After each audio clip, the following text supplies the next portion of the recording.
कल रात लखनऊ के इकाना स्टेडियम में जब आईपीएल का महामुकाबला शुरू होने वाला था, तब पूरा मैदान अचानक गहरे सन्नाटों में डूब गया।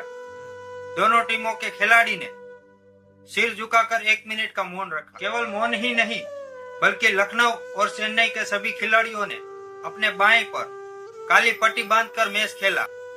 लेकिन आखिर मैदान पर इस गमगीनी माहौल की वजह क्या थी? वजह थी उत्तर प्रदेश में आए एक भयानक प्राकृतिक आपदा।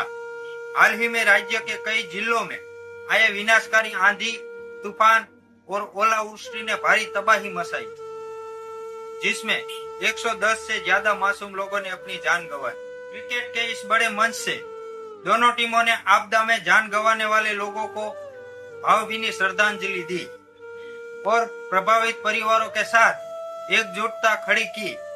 हमारी ओर से भी सभी पीड़ितों को भावपूर्ण श्रद्धांजलि।